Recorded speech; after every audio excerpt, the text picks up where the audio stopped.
Hey everyone, CTNtechnologynews here, and today I'm doing a final rumor video on the LG Nexus 4 successor that is expected to debut sometime this year.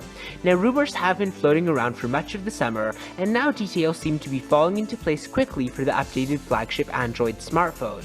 Even though Google hasn't made anything official quite yet, there's still a fair bit we think we know about the next Nexus device. Here's what's expected and what remains uncertain. Now, the Nexus 5 is expected to debut in October, even though Google hasn't officially sent out invitations yet. According to TechRadar, Google will announce and ship the phone in the last week of the month. Other sources, while not quite as specific, still did mention the October introduction.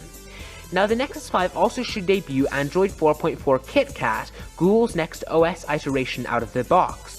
Google has already formalized the platform, but the details are a complete mystery. But this would make sense, as Google does tend to release a new version of Android with its Nexus devices. Now, whether or not you believe it, there's a high chance that LG will again make the hardware for the Nexus smartphone line in the Nexus 5. Documents found in the FCC tell of a model called the LG D820 with specifications not entirely unlike the LG G2, which is the source we expect the Nexus 5 to stem from. Now, the Nexus 5 also could be the biggest Nexus yet, with a 4.96-inch screen, which would make it the largest Nexus smartphone to date. Obviously, it would probably still have the 1920 by 1080 HD display as the G2, which is around a 444 pixel density.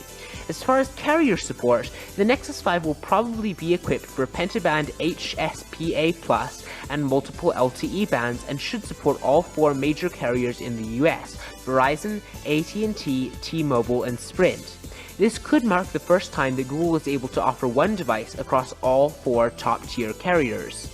As far as the body shape for the Nexus 5, it probably will sort of keep the same form factor as the LG Nexus 4.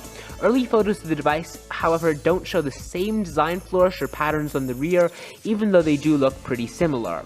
Now, on the subject of hardware, the Nexus 5 should be able to hold its own against the competition, thanks to the quad-core 2.3 GHz Snapdragon 800 CPU that is expected to be in the device.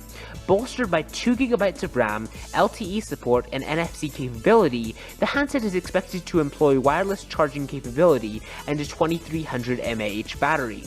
It could be approximately equal in speed to the iPhone 5S, although this isn't certain. Now, as far as storage capacity, the Nexus 4 was offered in 8 and 16GB versions, and many customers are hoping for more of a larger option like 32 or even 64GB.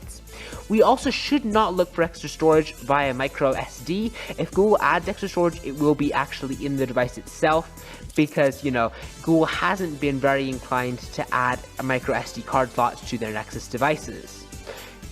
Probably one of the most important questions about the Nexus 5 is the price. The cost of this phone really does remain a complete mystery. Historically, Google has offered its Nexus models unlocked with an attractive price point that falls below much of the competition. There's no indication yet that Google would go in a different direction for their next phone, but we should keep on staying tuned to what Google is going to plan to do with the device. Nothing certain yet. As far as the camera of the Nexus 5, if the Nexus 5 is really based off LG's G2 smartphone, then we may see the optical image stabilization technology found in the camera. Google does like to introduce new camera features with Android releases, and the new version could make for a compelling user experience.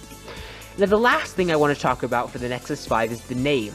Given that Google did decide to change out the name of the next Android at the last minute, switching from Key Lime Pie to KitKat, it's not entirely unreasonable to think that Google might call their next Nexus smartphone something entirely different than the Nexus 5. Just because all the rumors are pointing to the phone being called the Nexus 5 definitely does not mean that Google will call it that. Honestly, I have no idea what Google will call it if Google does not call it the Nexus 5, but you can let me know what you think Google should call it in the comments below. Thank you for watching this video. Please be sure to like and subscribe if you enjoyed it, and I will see you next time. Thanks for watching.